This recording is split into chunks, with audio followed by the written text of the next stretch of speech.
So we're going to have a look at the new application from CCP. The application is for phones, or I think certain mobile phones, but it is definitely on the iPhone. It is called Eve Portal 2019, and we'll have a look at it. I'll just bring us out to the application area, tap it, and this is what you come into. Go back to home. So this is an application that was put out officially by CCP. There are other applications like it that are put out by players or programmers, and Eve benefits from people who are really good at technology. So what happens there is that they build a lot of third-party applications, and sometimes they release those to the public and allow them to benefit from it. And they get funded by the people who are their fans, and so it becomes a nice little addition to what CCP is able to deliver. So it has a robust third-party programming. So you'll see some of those applications in the Apple Store for your iPhone or whatever it is, wherever it is that your phone is from. But this one is different. This one is actually from CCP itself. They built it, and it has some pretty cool features. And let's have a look at those. So I have a character, but I'm going to show you how to add a character just in case you want to do that. So here's the first thing I need to show you about this, though. If you go to, and this is just the Apple's iPhone and Apple combination. But if you were to go to the Apple Store and look for it, it would be hard to find. And I'll prove that. Eve Online. Let's see if their SOE has improved. Oh, it did. Okay, so I may have looked at it too early. But if you do type in Eve Online, it is the first listing that comes up. When it first came out on day one, it couldn't be found at all. So I guess that takes a few days to kick in. So there it is. Look for it on the Apple Store or the App Store.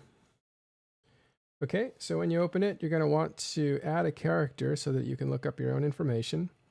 This application is essentially for people tracking their character and seeing what's going on with that character or characters, since EVE Online has a lot of people who play with multiple accounts.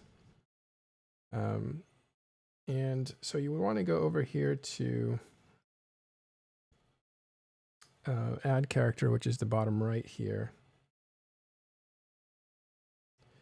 And when you tap that, it's going to give you a familiar login screen and information. And so you can go ahead and type in your information there, and it would produce an option to pick a character. You'll have to authorize. I won't go through that process with you since I may end up accidentally releasing some information of mine. But you do end up with a character on a skill queue. And as you enter in more characters, you'll have options to switch characters. So this is the Matterall character. And as you can see, this is the home screen. It has the announcements that are found on your launcher. And that way you're always up to date on some of the things, like maybe a reward incentive to log in or something. When you're off in the real world, not able to play the game, you'll be able to see that, say, yeah, I need to go log in this weekend. You can also see your your email, and mark all as read, so I'll just get rid of those. So it says only the latest 100 messages will be displayed. Yikes. So I imagine you could scroll through those. Let me switch characters, see if I have a mail on the other one. So I'll just tap that on the top left, and I'll move over to a different character. Yeah, there's no email here. All right. Next, you can go to skills. This is the most impressive part of it because this allows you to manage your skills without having to log into the client. And this is kind of controversial because one of the things that Eve used to be, well, it used to cut both ways, really, if you think about it. It used to allow you to train skills while you weren't playing, which is a good thing, which meant you didn't have to grind, which meant you weren't constantly falling behind and there wasn't this constant pressure of logging in to play the game, to constantly grind in order to keep up with other people. it allowed you to basically set a skill queue and walk away and turn off the game and just be away from the game for as much as a day. But every day you'd have to come back and turn on that skill queue and make sure that you had enough skills to go on. Well, there was actually a strategy to it. It was only a 24-hour skill queue. So actually before that, there was no skill queue. I believe it was whatever you were training was training. And when that thing expired, you weren't training anything. So you would literally have to set yourself a reminder or an alarm saying, 5 minutes before this expires, turn on the game. And so when it expires, you could put on the other one. It's been a long time, but I think that's the way it was when I first started. Then they had what was called a 24-hour skill queue. And that was great because then you could stack up to 24 hours. And then the last skill that you put on there, if it was past the 24-hour mark, would continue to skill up. So the strategy was always you put in 23 hours of skills that you want, and then the last skill you always made like a really big, 5 skill, level 5 skill, which would take 20, 30 days. And that way it never stopped. You would always put on a thick skill at the end. It would go through the multiple skills at the 24-hour mark. Instead of turning off, it would lock into a 30-day skill, and that would give you plenty of time to come back and rearrange it again and do the same thing over and over again. And the funny thing was, you always wanted to have a level 5 skill available that you could always tack on at the end as kind of a buffer. I hope that made sense. In any case, at a certain point, CCP decided, well, since they've kind of figured out how to work this anyway, let's just make it I think it's a maximum of a 1-year skill queue. And then so people could just pile in an entire plan for the next year and never have to log in again. And that was the problem. So what they discovered, CCP that is, was that people need reasons to log in. And the skill queue, even though it was only skilling up, you weren't playing the game, you kind of would just go in there and do some maintenance on the account. That kept the habit going of logging in. And what that did is once you're logged in, it's kind of like, well, I have this to do, I have that to do, I have a couple errands here, and I think I'll go do those. And then you would stumble into a situation and you'd be playing the game. So it was a thing that started out as just kind of a maintenance of an account, changing your skills, and it got you to play the game, doing stuff in space, whether it was fighting or whatever else. Also, when you're in the game, people see you as, your contact list lights up if you're friends with somebody. And they could write you and say, hey, what are you doing? We need some help over here. And there's just those opportunities. So logging in meant more opportunities to actually do something. And I think that was pretty important. So it kind of cut both ways. And so now we've come to a point where CCP doesn't want to, I shouldn't say they don't want to work in that way, but it's less important. And I think it's probably more important to give more convenience to players. At least this was their philosophy. So one of those conveniences is what you're seeing here, and that is the skill queue that you can now do away from the game on mobile. And this is great. If you're on vacation and you can't get to a computer that can even log in EVE Online, this is a great way to keep the frustration away. You don't have to lose out. And I've done that. I've gone on vacation, my skill queue ran out or I didn't prepare it, and I wasn't able to get to a computer. And so then I just had to basically I think I one time called a relative and said, can you log into my computer, log into this game and do this, that, and the other? It took about a half hour to walk them through how to do that. But you don't have to do that anymore. Oh, and the other thing I used to do is just make sure I always had a remote, a way of remoting into my computer so that I could do it. And so when I was spending time with the family in holidays, I could make sure that something wasn't getting past me. And you know when that was really, really important? This last Christmas, CCP gave out this really amazing opportunity to veteran players. And we told people inside of Talking in Stations Discord, like, don't miss out on this. We told them before it happened and during it. And the opportunity was fantastic. You could, in theory, pile 30 million SP onto a veteran character using injectors. And the problem with this was that if you wanted to get to the max amount, 30 million or more, I think 33 was the absolute theoretical max. To do that, you needed to log in and inject, boost yourself and inject every 16 hours, I think. And that meant that you would have to wake up in the middle of the night or wake up early in the morning or something like that. And that whole situation, what I planned out was to wake up at midnight, and then, then the 16 hours would go by, and then I wake up at 6 a.m. And then there was always one at 3 p.m. So those are the ones I could do. I could stay up till midnight and I can wake up the next day at 6 a.m. or I don't know. I worked it out, but there was always one that was in the middle of the day. And this was during the holidays. So I was doing a lot of family things. So I had a laptop with me and I was able to log into my home computer through that laptop to make sure that I could to boost and inject while that was happening. Sure, it was kind of nuts, but the habit of doing it and the incentives to do it were enough to get me to interrupt myself in that way and to plan for it.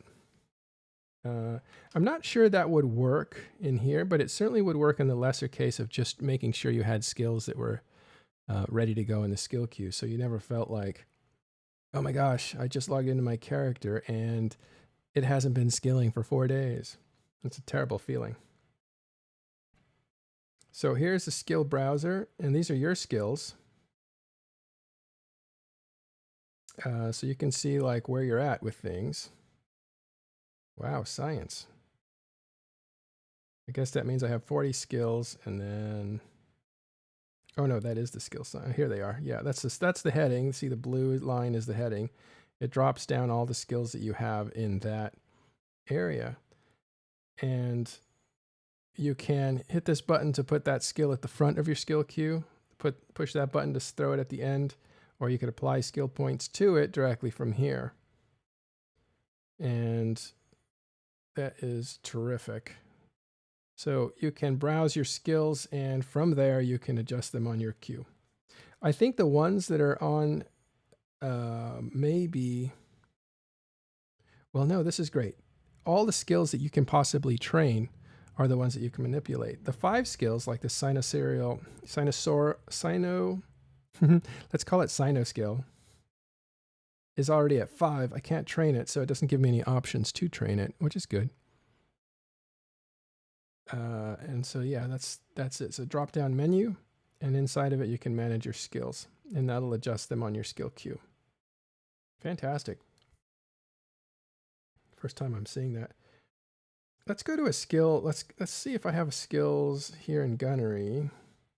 Yes, I don't own some. This is a character that does a lot of industry, but I don't own these skills. And so my options aren't to move them up or down or move them onto the beginning or the end of the skill queue. My option is to buy it and inject it. And you can do that directly from here.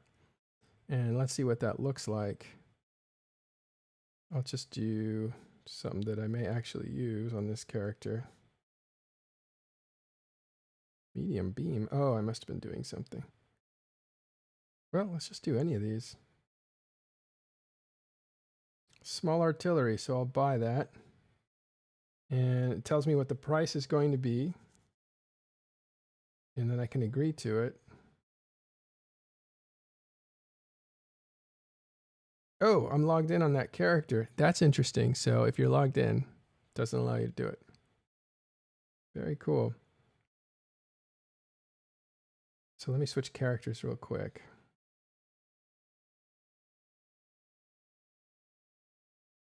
Go to home, switch characters, go to Matt Terrell, go to skills. This is what I have in training. So I'll switch the tab from training crew to skill browser and over to drones. And I'll just buy, this character is very, very tight. In other words, I don't have a lot of extra skills. He is a Titan pilot, and that's all he is. So I'll do something like drones, and I'll buy that. and the purchase was successful. And now I can put it at I can apply skill points to it right away, or I can put it at the front of the skill queue. So I now put it at the front of the skill queue. And it tells me, interestingly, the skill queue remaining time is 33 days. So that's good. And I think it tells you the same thing at the top of the training queue there. So you can find that information, how big your queue is in both those places. So I think that's pretty cool. That is the big feature on this thing. You can now do skill management away from EVE Online through your phone, through this application.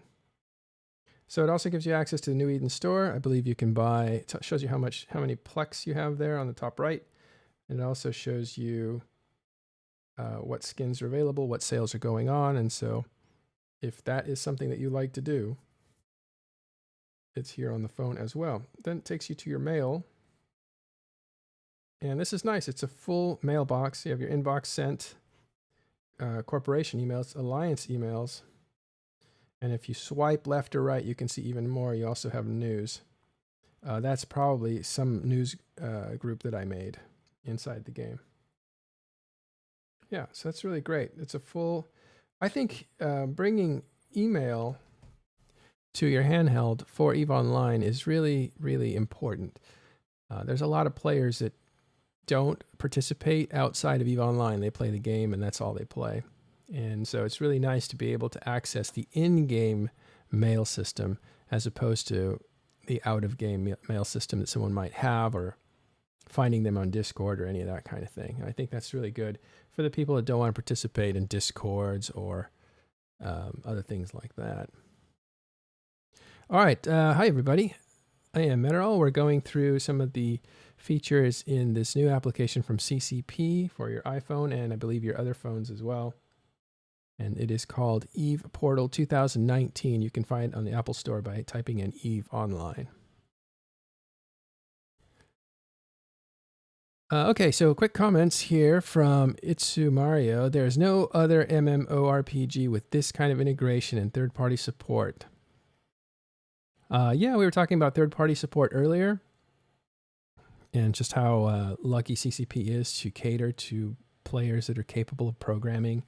There's a lot of demographics that people talk about the typical EVE player, and normally they're older and they skew towards technological.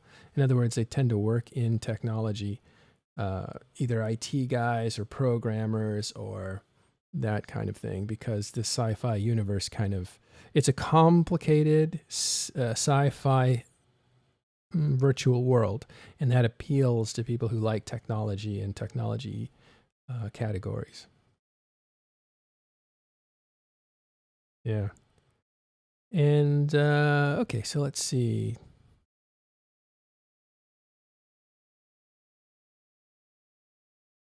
I'm just looking at the chat here. All right, cool.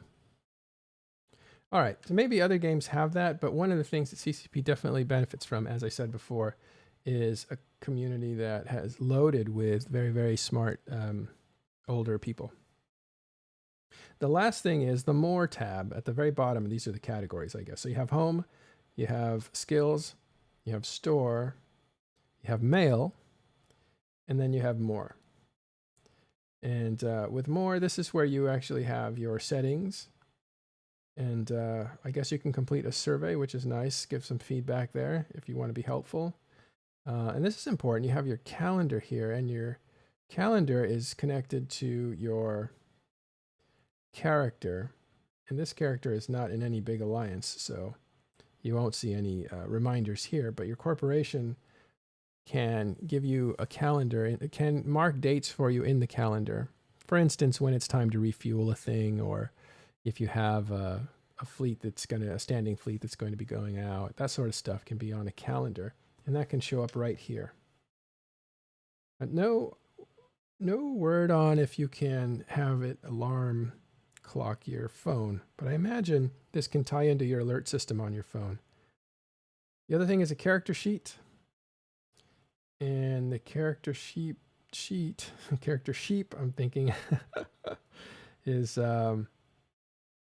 has where you're at, what ship you're in, and some of the same stuff that you see when you're on your login screen. So imagine it's basically a remote login screen. But you can also look at your jump clones in case you forgot where a jump clone was. You don't have to log in to the game to actually look up where you left a character and where their possibilities of jumping to are. The jump clone allows you to go there quickly. And that's important if you have a lot of alts that, and I know this is changing, but if you have a lot of Sino alts and you're thinking, do I have a Sino alt in this area? You can check it here by checking your jump clones on their character sheet. And this is really cool. This is the implants that you have. And this tells you in that clone that you're in, essentially, do you have the plugins that you want, especially the learning plugins, so you can make sure that you're training at optimal speeds. If I were to check this and see that I'm in a character that doesn't have any learning plugins or learning implants, and I'm on a week break, I'm going to want to make sure that I know that I should switch into learning implants. So while I'm away from the game, the character is learning and acquiring skill points as fast as possible. I hope that makes sense to some of the newer players. Hey, Caramancer, what's up with you? This is today in EVE Online, and we are reviewing the application that CCP put together called EVE Portal 2019. They had EVE Portal, don't get confused. Hey, Delana. That was one that was published a few years ago. This is the updated version. It's a lot cleaner. I think they really refined the features that people wanted. There was a lot of fluff in the other one, but this one was definitely all about your skills, your mail, and a few other things, but definitely focused on skills and mail. And the skills is great because you're able to make adjustments right there on your phone. You can buy what you don't have, inject it, apply skill points to it, or put it on your queue. And so you can do it's full featured skill queue help or application, and that's amazing. They have talked about expanding this, and they may in the future. So what they'll end up doing, one of the things they talk about is offloading a lot of the docked gameplay, let's call it, where you don't need to undock to do it. A good example of that, and probably the first thing that they mentioned, was planet interaction or planetary interaction. They call it PI in EVE Online. And PI is a lot of management. It's like a mini game where you manage the mining facilities on planets that you've kind of colonized. And a lot of that is you doing that in station. So you're docked up, but you're doing that mini game in station. And so that kind of thing, you can see that being offloaded to at a time when you're not in the game. And one of the arguments is, well, if you're doing PI while you're not in game, isn't that kind of an unfair advantage? You're not logged in and you're able to play the game. Now, this is a little more like playing the game rather than setting yourself up to play the game. Like a skill queue is to set yourself up to play the game, but playing the game, planetary interaction, is a little closer to playing the game. And I heard persuasively that in order to collect the stuff that you have mined, you need to be in the game to go and do that. And that's the stuff that gets you in space, that causes interactions. It makes you a target. It makes you have to sneak around. Or if you're in high sec, it just makes you have to do that errand. And you still have to do that, but you can manage it offline. And so maybe that kind of gameplay will go to the phone, so you can do that while you're away. Another thing that you might do is manage your market orders. Although that's a tricky one because market manipulation is a very big deal in EVE Online. It already happens, and they don't want to make the problem worse, so they'll probably take that a little bit slower. Hello, Jizuri. God, I can't say anything. Jizuruk. I'm going to keep saying it until I get it right. So if you all come back in a half hour, I should probably have it by then. All right. Welcome, guys.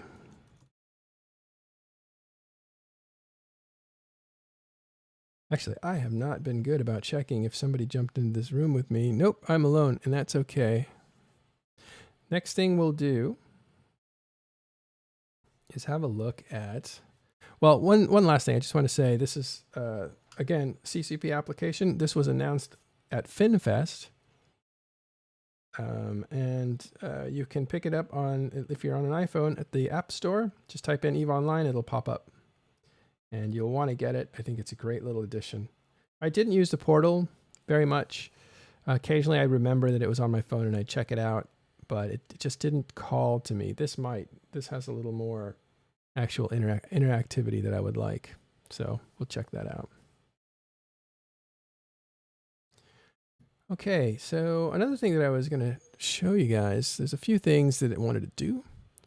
Let's switch gears here and move into the forums. All right. So if you're looking on screen, some of you may be hearing this because we're going to start publishing these on a separate RSS feed. It'll just be called Today in EVE Online. It won't be under the Talking in Stations RSS feed, so you have to look for that separately.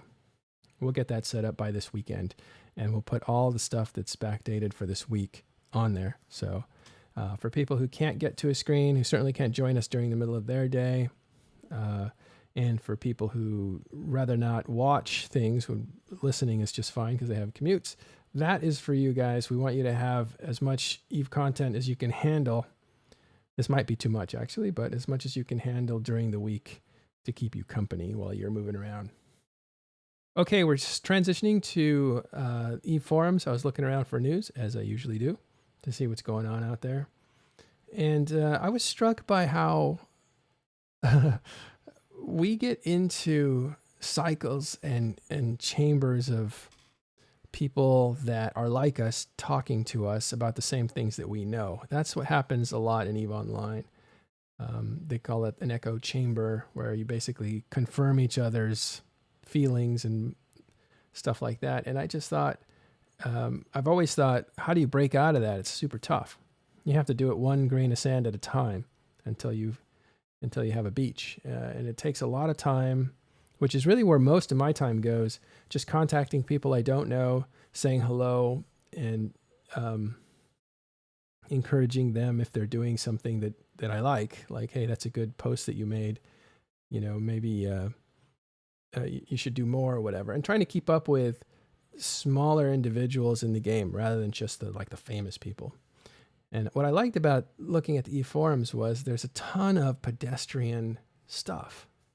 And as you can see, there's people saying BPO for sale, or want to sell 7 million Orca pilot from 2006, 10 billion best offer. And for me, this is like, reading the classifieds, but I think there's so much information in here that could be interesting to people, and so much culture, right? Just the language of the game is in here. If you look at, well, this is just the sales. I did just what the latest stuff is, so it looks like a lot of sales stuff is going through the forums. But you have a little, the psychology of stagnation, and it's somebody's, I haven't looked at it. Let's have a look at it. It's somebody's opinion on what the psychology of stagnation is. Now, the cool thing about EVE Online is this could be just somebody who's telling you their opinion. And so, wow, it's a nice big article. It has chapters. That's a lot of work somebody put into that. Oh, and the last thing he says is, I'll finish it up later. That's not finished. You have 4 massive posts. But I should contact this person and say, hey man, do you want to write some stuff? I'll publish it on my, we'll publish it. But the what's neat about EVE Online is that you get that kind of commitment from people to really explore their thoughts. But what's really interesting is that this guy might actually be a professional psychologist, or psychiatrist, or anthropologist, or a sociologist, whatever. You have professionals that play this game, so you have the opportunity of seeing somebody with real expertise explain a thing and give you a parallel to virtual world and real world. And that's I think it's one of the biggest draws of EVE Online, is you get that kind of quality every once in a while from people who are professionals. Over here, you'll see there's a mutual fund, the current trading mutual fund. And this is another thing I like about EVE Online is they have a lot of people who work finance and are able to package things together. And because you have a market that was essentially based on, I don't know what it was, but Hilmar developed the market, and he developed it after real world trading applications that were out at the time. We're talking 2002 probably. So it has a lot of features that were available in 2002 in the real world. Those features available in the game allow you to kind of participate in the market of the game in a realistic way. So you have people that who like finance who go ahead and practice inside of EVE Online without losing money. It's a good simulator for that sort of thing.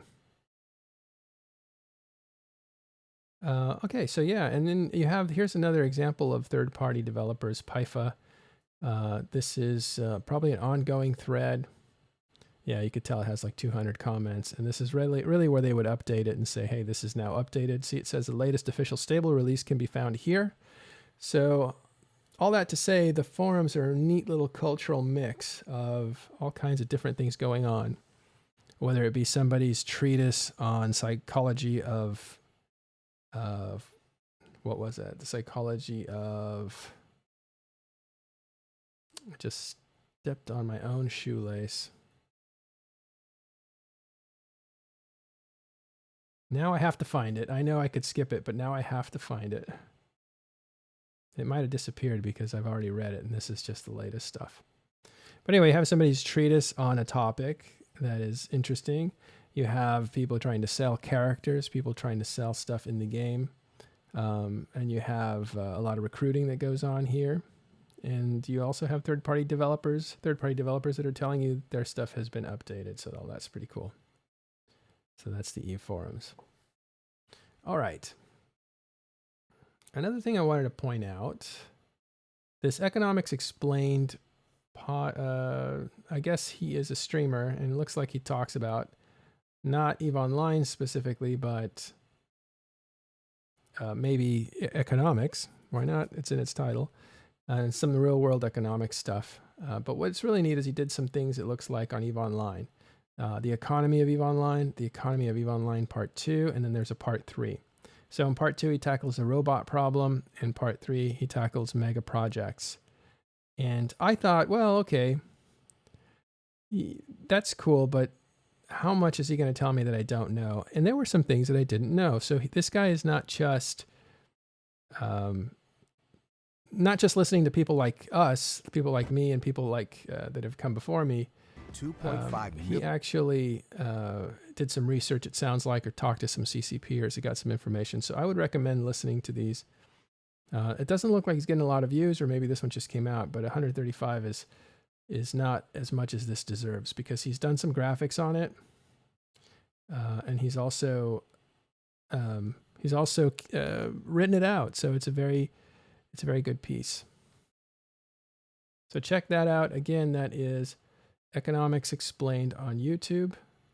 That is the channel, and he does so far 3 videos on EVE Online. Okay, there's one other thing that this popped up the other day, so I'll go through this. And one of the cool things about Talking in Station's Discord is that it's changing.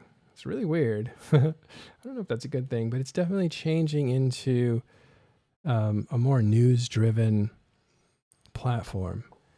And Discord apparently is on fire. People aren't just using it for video games. Now they're starting to use it in their workplace and for group projects and stuff like that. And so Discord itself is a very interesting platform. It's a lot like Slack was, and Slack is really good. But that's a little more catered to everyday use. And Discord kind of does a lot of features and has looks and behavior that apply to gamers. The good thing about Discord, though, is you can do many things with it. It's very flexible with webhooks and that sort of thing. So Talking in Stations has feeds, and those are raw feeds. And then all that is stuff that we program on the side. We pull in big kills. We pull in the Reddit feed. Whatever's posted on Reddit gets put in there. And the funny thing is, it's put in there before it's deleted. So this is unmoderated Reddit that shows up in this feed. So you can see like when something gets deleted, why it got deleted. And you're still able to see just a little bit of it. That's not necessarily a good thing, but it is a thing. But we have big kills, we have articles. There's a few feeds you can't see that are just too messy to display to the public, but they're just like all information feeds that have just anytime EVE Online is said on the internet, it picks it up so that we can look through that and see if there's any little bits of gold in all that dirt. So we go panning for EVE news. And then we have a TIS feed that just posts the stuff that as we do it. So we're starting to put in these raw feeds, which is good, but not good, because a raw feed is just kind of terrible. If we look at EVE bloggers, these are raw feeds, and this is a good place if you want to go to it, but I caution you, there's a lot of dead branches on this tree. So it's evebloggers.com, and I don't understand the order. I think it's really just somebody who's accumulated all the bloggers that have ever written about EVE Online. So you may see something here like, Sandel, very popular player, and she was a singer, and she did a lot of really creative work as part of the EVE Online following. But, you know, her latest stuff is 2014, and it's kind of near the top. The latest work here is for, well, it's EVE Online, like the Evian. It's like the Onion, I guess, but the Evian. That's, you know, May 2016. And then if you scroll, you can see there's just tons and tons of bloggers that are mostly dead until you get to the this. Look at tons and tons of bloggers. So it's good for research if you want to say like, what was that like, you know, back in 2014 when this happened, and this is good for writers who want to do that. Hello, 3P. Okay. Good to see you here. But look, you just see tons and tons of bloggers. This might be like every blogger that ever did stuff, but at the very bottom, you have Ashy in Space. And we talked to Ashy here and she posted a few days ago, and she's at the very bottom. So I see this as a problem for this site. I really think they're just picking people up and putting them on there, which is totally fine because it's a great archive and it serves a purpose. But as far as like figuring out who's alive and who's not, there's no difference between somebody who's been dead for 4 or 5 years, some blogger's been dead for a long time, and somebody who's actually recently posting. So that's what a feed does. It just gives you everything. It's like a fountain, and if you're trying to drink water, you're like splashing your face. So the opposite is more important, which is less information but more curated. And that is what we have in Talking in Stations in public. If you're talking to people, you're seeing what the current issues of the day are. But you also have a place called Source News, and that section is meant not for people putting links in. That's not what we want. We don't want links because links don't tell you anything. They tell you there's something there. So when you click on it, you have to figure out what's there. That's not helpful. It's not as helpful as we want to be. So we have what is called sourced. And that means that somebody went out and did the work for you, and they're giving you a TLDR. And that is open to the public. So if you want to be someone that puts in news, go ahead and do it. And we just really heavily moderate it. And we know what we want to see there. It's like 3 or 4 sentences that does a little summary of whatever the news clip is. And you don't even have to have a link to the thing. You can just say like, this happened. And that way we become kind of like we all become a crowdsourced, and I include myself in this, little news aggregator, but with filters. And that way the news is worth reading because somebody put the energy into actually writing it. And that's what helps make that a better way of ingesting small bits of news. And we put that all in the Discord because Discord is where, what do we have, like almost 2,900 people that are in there, or accounts. So we figure that there's going to be at least 5 out of those thousands that would want to do this sort of thing. So yeah, check that out. I just want to say enjoy your work. Keep up the content creation. Thanks for it. Name is APOC. Hey, APOC. I got it. Okay, the 3 is backwards. Nice to meet you, APOC. I think I've seen you before around, and that's cool. Dunk Dinkle, how's it going, buddy? He's a CSM member for those that don't know, but you probably do know. And he says, can you link the thread, please? I'm not sure what I was talking about when that came through. Aha, I think it was the video, and we'll put that in here now. I'm also going to put it inside of links in Talking in Stations, in case you're there. Yeah, those are good little videos. I haven't seen them all. I just saw half of one and thought this is high enough quality to recommend it. Okay, the last thing, I got about 15 minutes left. I did want to do an experiment. Let's see. So I was talking about the source news section. So I've been putting stuff in there. Xfong has been putting stuff in there, and with little explanations, but a lot of links. And yeah, we want more. One of the things that you'll see a few days ago, I put in a couple articles, and it says, this is 2 articles. One, and these are from Reddit, because we look at that too. But one of them is, I'll bring it up now. This came out a few days ago. Someone recommended it to me, and I thought I would read it. And it was a lot of what I thought it would be, which is why, Eve is dying, and it was well written, and it was meaningful. But it was definitely what a lot of people would agree with, I think. And it got the proper amount of upvotes, like 550. There was a lot of comments. So this is a successful article. And this was written by a Goon Swarm person named Konoha Concordia. So normally I shy away from reading stuff like this because I've probably heard everything that he's explaining. But it is good, and you should read it. But what I really liked about it was there was an additional written by Olmeca Gold, and I'll bring that up now. And I think Olmeca Gold really touched on some things I think were interesting. And it wasn't a direct rebuttal, but it was something of an additional way of looking at things. And I thought that was very, very neat. And I know he's a skilled debater, and so this is probably something he's aware of. It wasn't a direct rebuttal of what the other person was saying, but it was saying, like, let me adjust your context. And I agree with what you're saying, but let me adjust your context so that you could see it in this other way. And then you will see some of the wisdom in what CCP is doing. And I thought he did that really well. So I was thinking for the last part of the show, and I wanted to test this out, is to actually play the article and have the computer read it. But what I'll do instead is I'll just pop this into, not this guy again. Oh yes, the Dino Sino, everything's about him these days. Olmeca Gold, yeah, there's a lot. He's overexposed right now. There's a lot of stuff.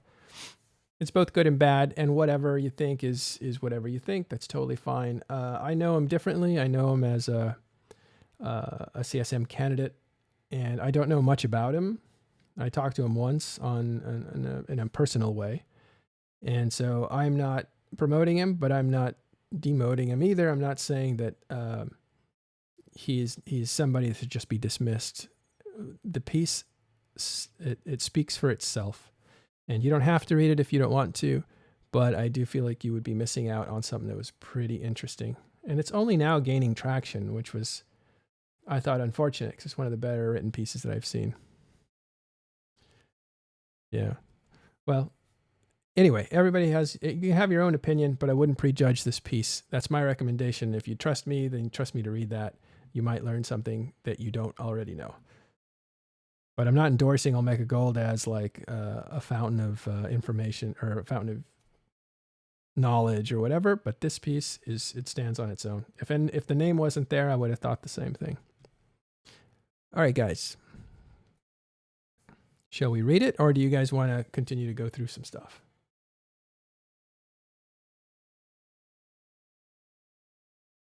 Well, actually, I'm going to read this for the podcast listeners. So I'll just say this. Hey, thanks for the bits. I appreciate that. I'll just say in the future for this show, this is the first week we've done it. There's been a lot of like stumbling around trying to figure things out. We had things come up. We had things get postponed. We had people show up. We did interviews. What we want to do with this space, this 1 hour every morning or every weekday morning, is to really allow for calm interviews. But also, just like, hey, this is EVE Online today. This is the thing that people are talking about. This is what's important today. And that includes going through what people large and small are up to and what they're doing. And it includes your comments, because I want to read some of your comments out and some of your stuff. All right, so let's have a look at this. I just want to get this set up to go. I've been working with OBS, and it is not as simple. There's just so much information as I would like it to be, but it is cool because now I've got it so that I can pump my phone through it. You guys can see what's going on, but you can also hear it, which is great. That's important. I'm parading you through all my applications right now, but I forgot where I was going. Oh, here it is. This is great for people who don't have time to read articles, but definitely have a commute. These are articles that I've been reading. So what I do is I go ahead and bookmark it with this thing, Pocket. And if you don't have this, I recommend it. And I'll go ahead and tag it Eve. I'm going to automate this too, so it automatically publishes and does stuff like that. You can do all kinds of stuff with automation and integration. But it takes some setting up and it takes fine tuning. And again, I'm not a big fan of just dumping every little thing that you click on into a feed that somebody else sees. That's being very lazy about it. I definitely want to make sure that I curate and summarize and make it easy for people to understand what I've been reading. That's the whole idea of Talking in Stations, is to take all the experience that we have as players and to give it to the players that are coming up that don't know what we know and want to know. They want to know the history. They want to know how to play the game. They want the best practices, and they want the stories and that kind of stuff. And we want to give them that as we've learned it, but in a very easy and digestible way. So here's a cool little thing on this. At the very bottom, you see earphones. And so you can take any article and actually read it. And that's what we'll do now. And I'll be communicating with you through the chat here. So enjoy this. This is Olmeca Gold, I believe. Or is this the original? Yeah, this is Olmeca Gold's response to a Goonswarm guy that wrote a really good Reddit post. And hopefully you'll enjoy this. I'll be right here.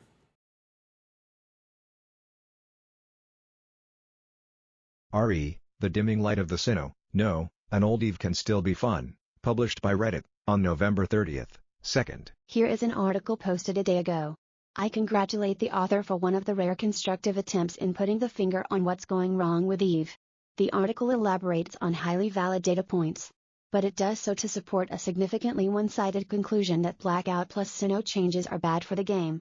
Here I will analyze each data point of the article and argue why the data points don't support the conclusion. 1. EVE economy is aging and people are getting stuff. Proliferation is one of the most talked about issues in EVE. EVE balance did significantly rely on rarity and expensiveness of capitals, which is no longer. But this is exactly why CCP needs to maneuver around this problem by rebalancing capitals. Unless anyone has an idea about how to take injectors/proliferation back, focusing on the proliferate stuff which people inject for is the best approach. Making capital movement/use harder is one of those ways, and I imagine further capital balances will attract even further reaction from nullsec. But this is the only way EVE can be sustained in a post-injector era. 2. Political rivalries are dying. The article talks about there being no political rivalries anymore, ties this to there being no reason to fight over resources. I agree that it would be nice to have things to fight over. But scarcity wasn't a reason for rivalries since BR times. The rivalries died because of the new umbrella meta actively introduced by CCP with Citadel patch plus Rorquals plus injectors. This move made lots of playstyles invalid. At the highest level, EVE is really close to an RTS game. Imagine a free-for-all StarCraft game with multiple sides. StarCraft offers meaningful options. One could opt in for an aggressive early rush, a balance between offense and defense, hardcore turtling, or many in-between playstyles. What CCP has recently done is that they have removed the rule that 16 SCV is what you can work in a single mineral zone, infinite onome spawning, made tanky but slow mules the default resource harvester, rorquals, and added a button that allows you to train any unit instantly if you paid twice the resources, injectors. If you do that in StarCraft, you'll very predictably end up making hardcore turtling the only viable option. Which is exactly what happened in recent EVE history. One of the sides opted in for turtling, and recruited lots of SCVs, then trained a lot of high-end units, for example carriers in Protoss race. The aggressive or the weaker side slowly disappeared, and most of their mules joined the winning side. Few other remaining sides tried to imitate the hardcore turtling, but too late in the game. Most of the SCVs were already in the other side. As a result, we are in a game which the turtling side accumulated lots of stuff, and can just glass the others. And the only reason they are not doing so is that they want to avoid killing the game entirely. And thus we lack capital versus capital wars, and political rivalries. The lack of rivalries is a direct result of the umbrella meta. Can we ever turn this scenario back into a meaningful game? We can't reset the game like we would in StarCraft. Right now we are just focusing on little details like vulnerabilities of structures, TZE tanking, or the capabilities of those, Protoss, carriers, EP, boson, fax reps etc., but without a holistic plan to balance the entire RTS game. Most isolated discussions are moot. The only proposal I heard is letting other sides catch up with the proliferation.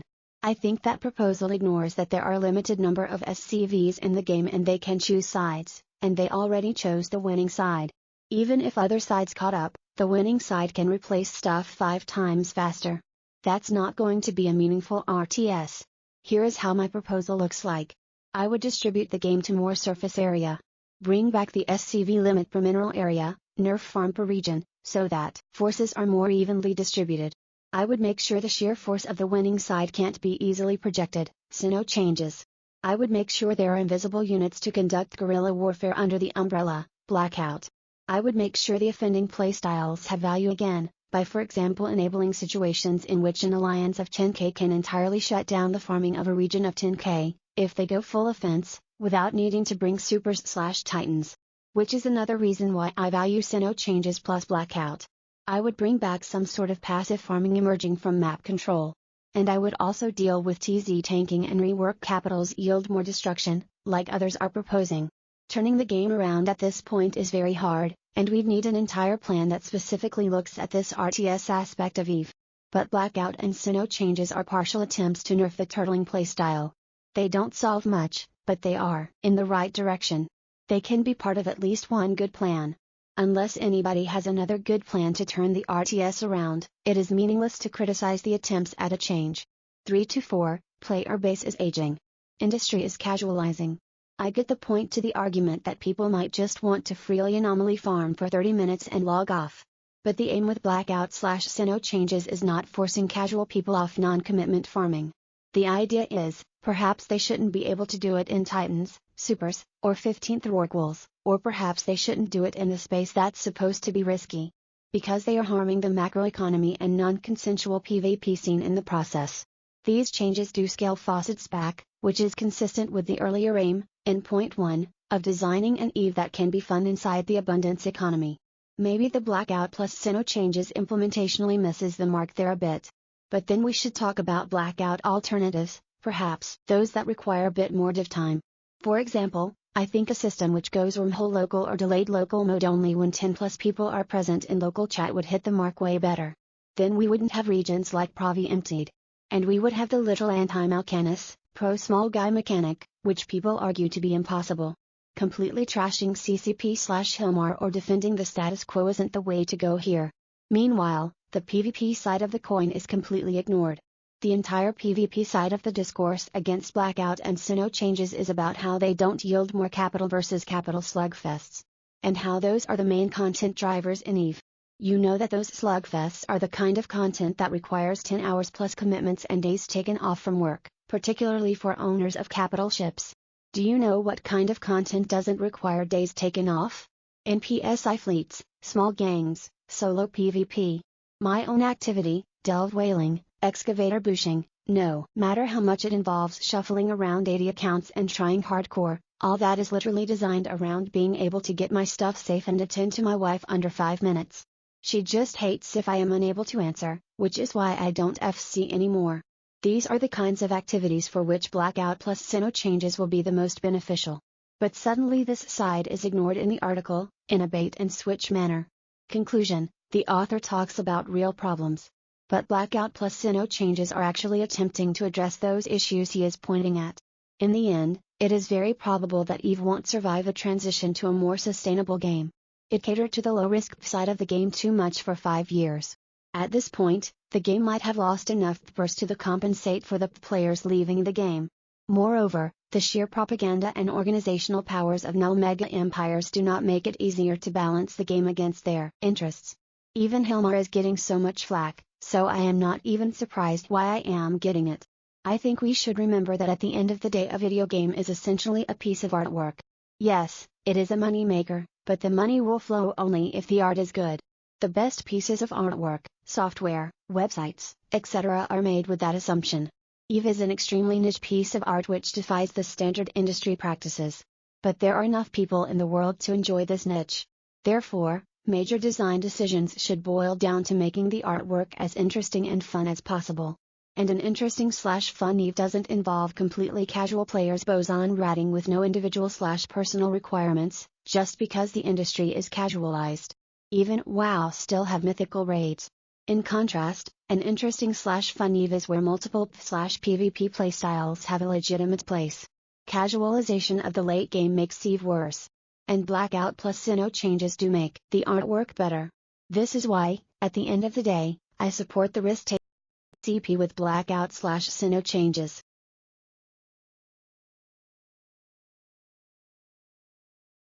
All right, we're back. That was an article written by Olmeca Gold. It's on Reddit.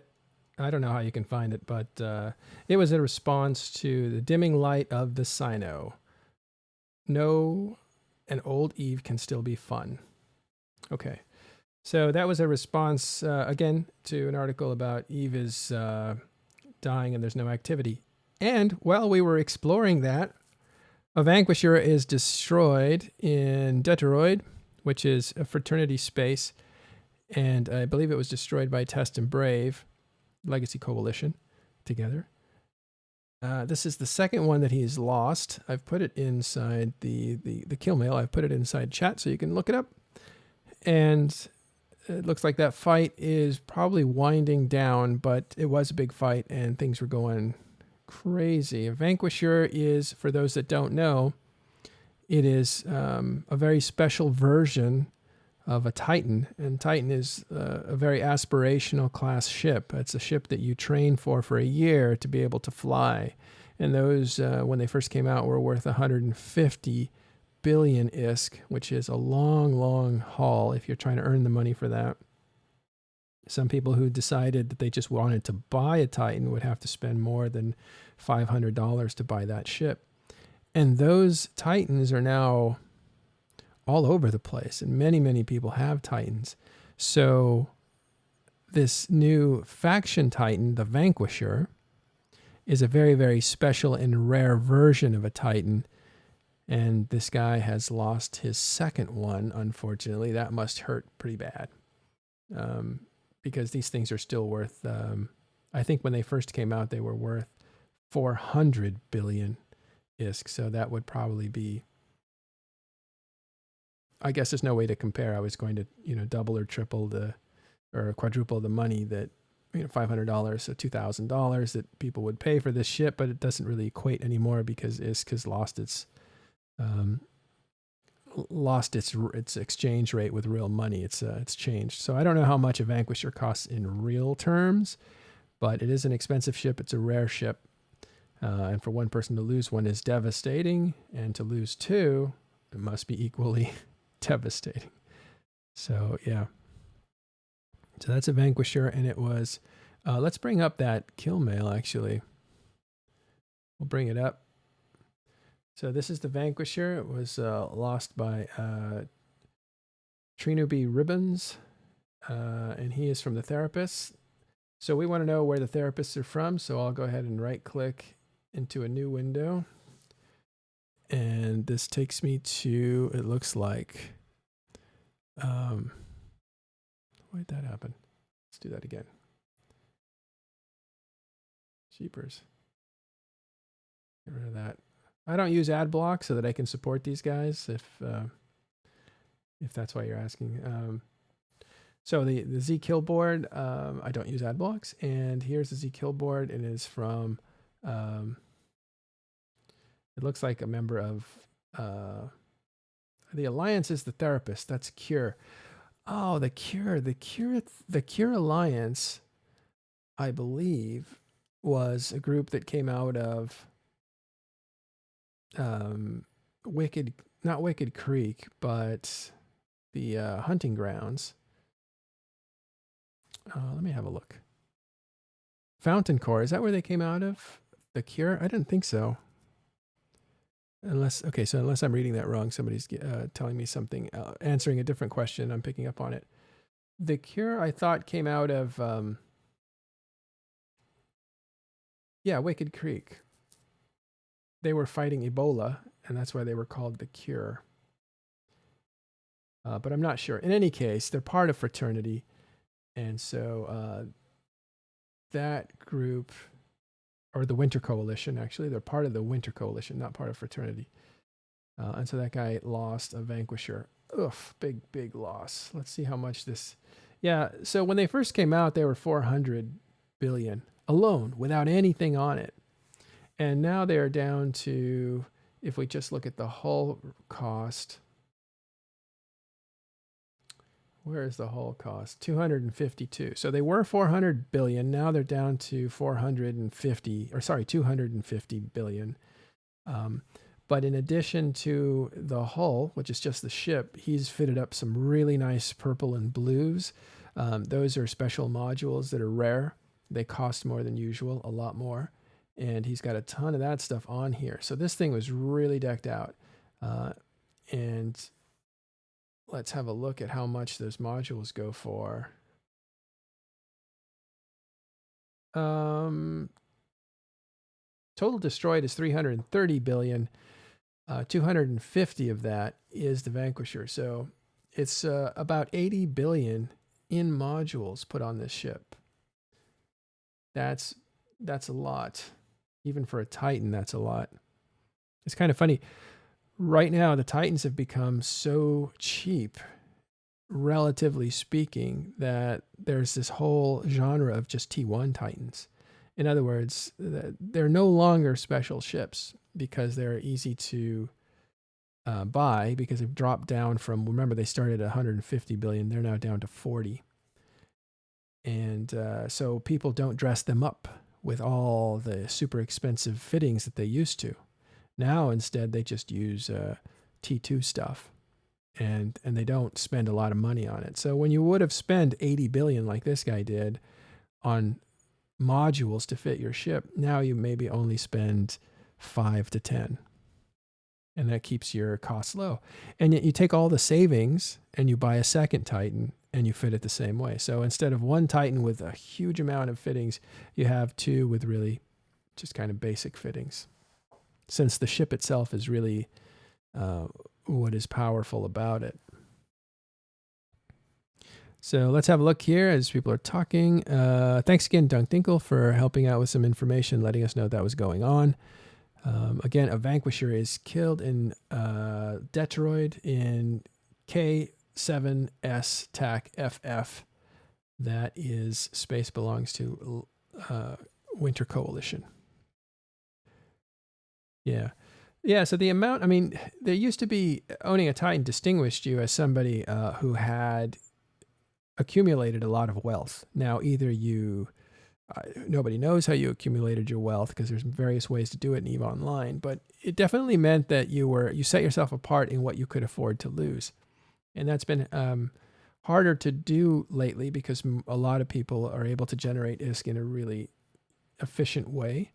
And so for this guy to lose 350 billion in one go, that is quite painful. And if we look at his history on this character, he's definitely active, dying in a dreadnought.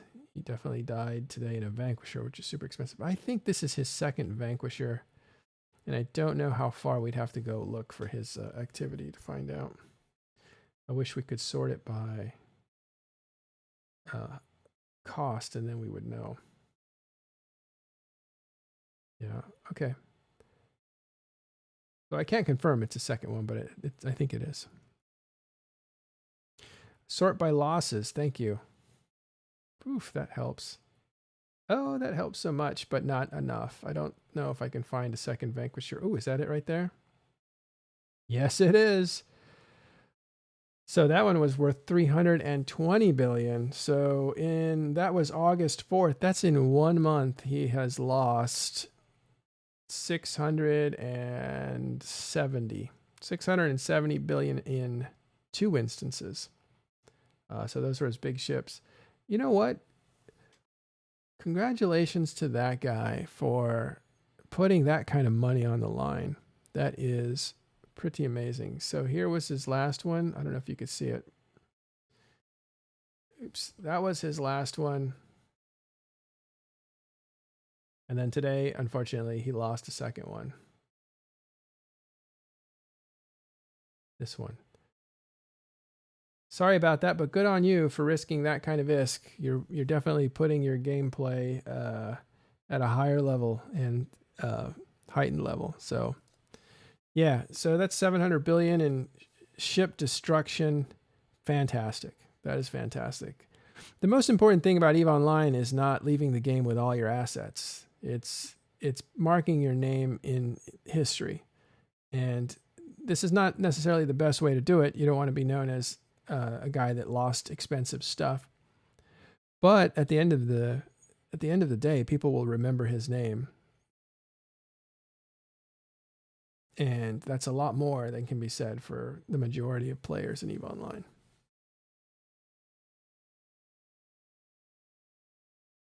I don't think that's a disgraceful thing at all. It's these kinds of ships don't die because you're bad. They die because they're in situations. They're at risk. Yeah, but essentially. So good on you, Trinubi Ribbons from The Cure or The Therapists. Good on you. Okay. So that was a big fight in Detroit, again, between Winter and Legacy coalitions. The fights go on, right? In this crazy new era of chaos, there's definitely a lot of opportunities to get into skirmishes. And what's really neat is it's usually not miners being ganked. It's fighters on fighters. And that's a much better game, I think, than people just getting ganked. People who are trying to harvest getting ganked. There's no honor in that. It's like killing a Sino ship. There's no honor in it. I don't kill Sino ships because I don't want them on my kill board. Not that I have a great kill board anyway, but I used to think it's embarrassing to have Sinos on there. Unless it's strategic, then it doesn't really matter. But that'll change now when Sinos are attached to more expensive ships. People are going to kill those things every single time because instead of getting a 0 ISK kill mail, which is nothing, they'll get 30 or 50, 60 million kill mail. Right? How much is the Eagle these days? This will probably be a popular. Nope, not the Eagle. I'm thinking of something else. Well, let's see. Thank you. That's what I was thinking of. The Falcon. Thank you. Hey, that's not what I was looking for. The Falcon ship is a Force Recon. These will be able to light Sinos. And I believe this ship you can kind of tank pretty well, so I think it'll be very popular. I think get up to 200,000 EHP. That's a lot. So I expect a lot of these will explode. Yeah. And let's see if I find the Falcon.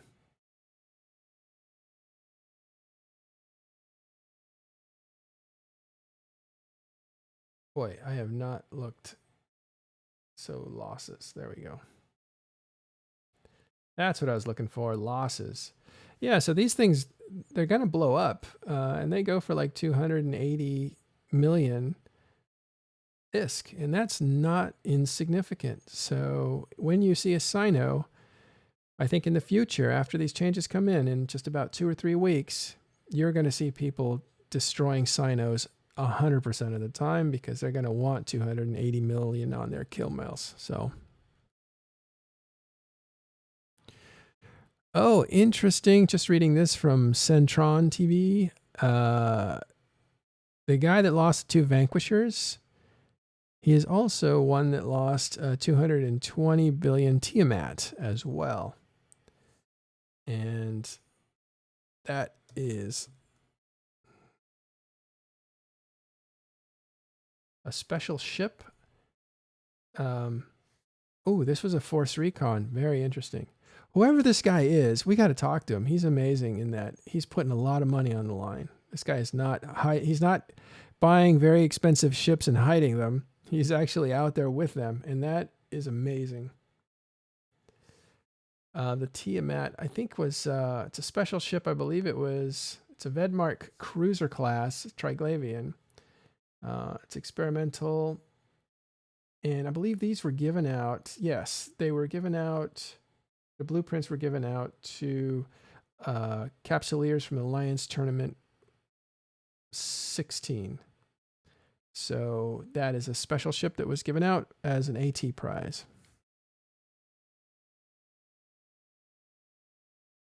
Yeah, that was for Mario there that's asking. It was basically AT-16, which I think was actually a year ago or 2. They didn't have a tournament this year, so I guess it was just last year they gave those out to the winners. So that was worth 220 billion. That little ship is just a cruiser, and apparently this guy lost one of those as well. Yikes. Let's go back to his kill board and see if we can find him. Yeah, here he is. Ribbons. Okay, Ribbons. So,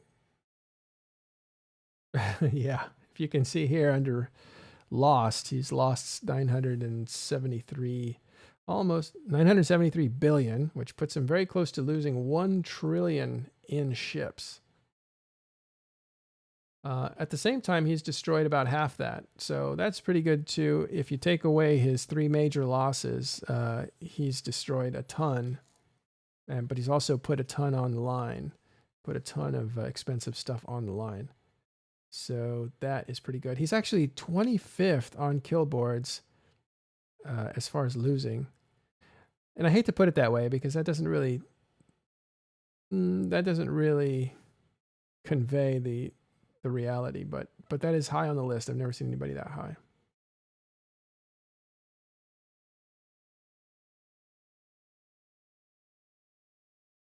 Okay, and if we look at losses, maybe we can see. I don't know when that Tiamat died, but that's an expensive ship. Well, I don't see it in here. Yikes. All right. Well, it's funny because his portrait has him hanging his head in shame. See, he's just the top of his head. It just looks like a pile of hair or some kind of a